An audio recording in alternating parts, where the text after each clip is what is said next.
Hi guys, இது நம்ம Thailand சீரிஸோட part 2. Part 1 பார்க்கலன்னா மேலே கொடுத்துருக்க லிங்கை கிளிக் பண்ணி பார்த்துட்டு வாங்க. ஆக்சுவலி நெக்ஸ்ட் எங்கே போனோம் அப்படின்னு பார்த்தீங்கன்னா அல்கசார் ஷோ தான். ஆக்சுவலி செம்மையாக இருந்தது. நாங்கள் எக்ஸ்பெக்டே பண்ணல இவ்வளோ சூப்பராக இருக்கும்னு. கண்டிப்பாக போர் தான் அடிக்கும்னு நினச்சோம். எக்ஸ்பெக்டேஷனே இல்லாமல் போய் செம்ம ஷாக்கில் வந்தோம். அவ்வளோ சூப்பராக இருந்துச்சு, அவ்வளோ செம்மையாக பெர்ஃபார்ம் பண்ணியிருந்தாங்க. ஸோ நீங்கள் நேரில் கண்டிப்பாக பார்க்கணும். அண்ட் அது முடித்த உடனே நெக்ஸ்ட்டு தாய்லாண்டில் என்ன மசாஜ் தானே, அது கண்டிப்பாக ட்ரை பண்ணி ஆகணும்னு போனோம். வேறு லெவலில் மசாஜ் கொடுத்தாங்க.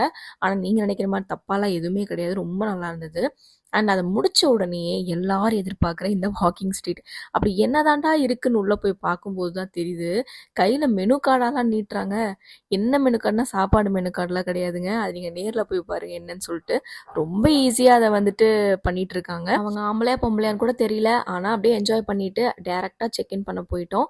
அண்ட் நெக்ஸ்ட் டே வந்துட்டு பேங்காக் கிளம்பணும். ஸோ அதுக்கு முன்னாடி ஜேம்ஸ் கேலரி பார்த்துட்டு போயிடலான்னு சொல்லிட்டு இங்கே நாங்கள் வந்தோம். தாய்லாந்து மக்களோட மரியாதையே ஒரு மரியாதை தான். பார்க்குறவங்கெல்லாம் ஒரு கும்பிடு போட்டே இருந்தாங்க. ஸோ ஃபைனலாக ஜெம்ஸ் கேலரி உள்ளே போய் என்னதான் இருக்குன்னு பார்க்கலான்னு போனோம். ரொம்பவே நல்லா இருந்தது, செம்ம எக்ஸ்பீரியன்ஸ்னே சொல்லுவேன். அது உள்ளே போய் தான் நீங்கள் பார்க்கணும். இது எப்படி உருவாச்சுலேருந்து எல்லா ப்ரீஃபாக வந்துட்டு அவங்க எக்ஸ்பிளைன் பண்ணியிருப்பாங்க. அண்ட் இங்கே வந்துட்டு கேமரா அலௌடு இல்லை. ஸோ நாங்கள் உள்ளே போய் செக் பண்ணிவிட்டு அப்படியே டேரெக்டாக பேங்காக் கிளம்பிட்டோம். பேங்காக் ஹோட்டல் நாங்கள் செக்இன் பண்ணுறதுக்கு முன்னாடி நாங்கள் 2 புத்தா டெம்பிள் பார்த்தோம். Actually golden Buddha temple and இன்னொன்று நேம் எனக்கு என்னென்னு மறந்துருச்சு. ஆனால் ஃபோட்டோஸ் கிளிக் பண்ணுறதுக்கு செம்மையான ஒரு பிளேஸ்ன்னு சொல்லுவேன். அப்படியே நாங்கள் இன்னொரு புத்தா டெம்பிள் போனோம். அங்கே பார்த்தீங்கன்னா பார்க்கும்போதே அருந்ததியில் ஒரு அரண்மனை மாதிரி இருந்தது. இங்கே சில ரெஸ்ட்ரிக்ஷன்ஸ் இருக்குது, கேப் போடக்கூடாது, அந்த மாதிரி சில ரெஸ்ட்ரிக்ஷன்ஸ் இருக்குது. அண்ட் அதெல்லாம் நாங்கள் பார்த்து உள்ளே போய் பார்த்து முடிச்சுட்டு நெக்ஸ்ட்டு அப்படியே பேங்காக்கில் வந்துட்டு ஹோட்டல் செக்இன் பண்ணிட்டோம். ஆக்சுவலி இமானுவல் ஹாலிடேஸ் 2 ஹோட்டலுமே சூப்பராக புக் பண்ணி கொடுத்துருந்தாங்க. எங்களுக்கு ரொம்ப பிடிச்சிருந்தது, நல்லா கம்ஃபர்ட்டாக இருந்துச்சு. ரூமே இருந்தால் கூட நம்ம ரூம்லலாம் இருக்க முடியாது. நெக்ஸ்ட் அடுத்தடுத்துன்னு ஸ்பாட் நம்ம போயிட்டே இருப்போம். அடுத்த ஸ்பாட் எங்களோட ஸ்பாட்னே சொல்லுவேன். ஏன்னா அங்கே தான் வந்துட்டு டின்னர் டேட் போனோம். அதாவது க்ரூஸில் ஒரு டின்னர் டேட் போனோம். ஃபர்ஸ்ட் டைம் ஒரு ஷிப்பில் அப்படியே மிதந்துக்கிட்டே நாங்கள் சாப்பிட்டே போனோம். அது எங்களுக்கு ரொம்பவே பிடிச்சிருந்துச்சு. செம்ம வந்துட்டு ஒரு எக்ஸ்பீரியன்ஸ்னு சொல்வேன். அன்னைக்கு டே சூப்பராக முடிஞ்சிருச்சு. ஸோ அப்படியே நாங்கள் ரூமும் போயிட்டோம். அண்ட் நெக்ஸ்ட் டே பார்த்தீங்கன்னா மார்னிங் 7:30க்கெல்லாம் பிரேக்ஃபாஸ்ட்டை முடிச்சிட்டோம். பிகாஸ் 8:30க்கெல்லாம் எங்களை வந்துட்டு எல்லாம் ஒன்று சேர சொல்லிட்டாங்க. எதுக்குன்னா சஃபாரி வேர்ல்ட் போக போகிறோம். இங்கே தான் செம்மையான ஒரு விஷயம் நடக்க போகுது. என்னென்னா நிறைய அனிமல்ஸ் நம்ம பார்க்கலாம். இங்கே வந்துட்டு பேர்ட்ஸ்லேருந்து எல்லா மிருகங்களும் இருந்துச்சு. எனக்கு ரொம்பவே பிடிச்சிச்சு. ஏன்னா எனக்கு அனிமல்ஸ்னாலே யூஸ்வலாக ரொம்ப பிடிக்கும்.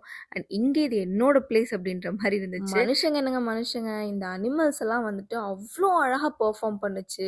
என்ன சொல்றதுனே தெரியல, வியந்து போயிட்டேன் நான். நெக்ஸ்ட் ரொம்ப மொக்கப்போடு நினைச்சேன் இந்த ஸ்பைவார் தாங்க. சீரியஸாக சொல்கிறேன், ரியாலிட்டியாக லைவாக ஒரு மூவி பார்த்த மாதிரி இருந்துச்சு.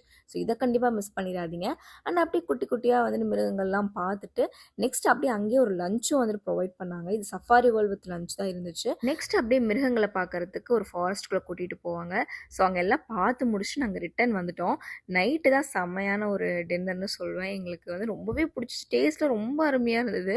அண்ட் இங்கே வந்துட்டு ஸ்ட்ரீட் ஃபுட்டெல்லாம் பார்த்தீங்கன்னா இந்த மாதிரி ஃப்ரூட்ஸ் வச்சு அவ்வளோ ஹெல்த்தியாக கொடுத்துருந்தாங்க. ஸோ அன்னைக்கு நைட்டும் அப்படியே முடிஞ்சிருச்சு. அண்ட் நெக்ஸ்ட் டே, அதாவது 5th டே எங்களுக்கு செக் அவுட்டுங்க. அந்த செக் அவுட் டே அன்னைக்கு தான் நாங்கள் வந்துட்டு வெளியே சுற்றலான்னு சொல்லிட்டு போனோம். ஃபர்ஸ்ட் நாங்கள் போனது இந்த பிளாட்டினம் மால் தான். அங்கே சில திங்ஸ் எல்லாம் பார்த்தோம். கொஞ்சம் சும்மா எக்ஸ்ப்ளோர் பண்ணிட்டு மட்டும் நாங்கள் வந்துட்டோம். எனக்கு ஒரு ட்ரெஸ் மட்டும் வாங்கினேன். ஆக்சுவலி மால்லே நாங்கள் சாப்பிட்லான்னு பார்த்தோம். ஆனால் வெளியில் வந்துட்டு சரி நிறைய ஸ்ட்ரீட் ஃபுட் இருக்கே, வெரைட்டியான்னு சொல்லிட்டு வந்தோம். ஆனால் மாலில் இருக்க அதே ரேட்டு தான் இங்கேயும் இருந்த மாதிரி எனக்கு ஒரு ஃபீல் இருந்துச்சு. பட் வெரைட்டிஸ் நிறையா இருக்குங்கிறதுக்காக நாங்கள் இங்கே ட்ரை பண்ணிட்டோம். பட் எனக்கு அன்னைக்கு தாய் ஃபுட் சாப்பிட இன்ட்ரெஸ்ட் இல்லாதனால நான் வந்துட்டு அப்படியே மெக்டொனால்ட்ஸில் போய் சாப்பிட்டு அதுக்கு ஆப்போசிட்டில் இருந்துச்சு. அவர் மட்டும் சாப்பிட்டாரு. அண்ட் இந்த ஸ்வீட் ரொம்ப நல்லா இருந்துச்சு. ஆக்சுவலி பனானா வச்சு கொடுத்துருந்தாங்க. ஆனால் ஓகே ஃபைன், நல்லா தான் இருந்தது. இதையும் நீங்கள் ட்ரை பண்ணலாம். இது கொஞ்சம் ஃபேமஸ்னு சொன்னாங்க, அதனால தான் வாங்கி ட்ரை பண்ணேன். ஸோ இதை முடிச்சதுக்கப்புறம் நெக்ஸ்ட் ஏதாவது ஷாப்பிங் பண்ணலான்ட்டு அப்படியே நடந்து போகும்போது இந்த ஃபோன் கேஸ் கடையை தான் பார்த்தோம். எனக்கு 15க்கு நம்ம ஊரில் கிடைக்கவே இல்லை. அதுவும் கேர்லியாக கேட்டப்ப இங்கே தான் அது கிடச்சிது. ஸோ வாங்கிட்டு 100 பாட் தான். அண்ட் அப்படியே நாங்கள் வந்துட்டு ஏர்போர்ட்டுக்கு கிளம்பிட்டோம். எதுக்கு நான் கோயம்புத்தூர் வரதுக்கு தான். ஸோ நெக்ஸ்ட் vlogல சந்திப்போம். பாய்.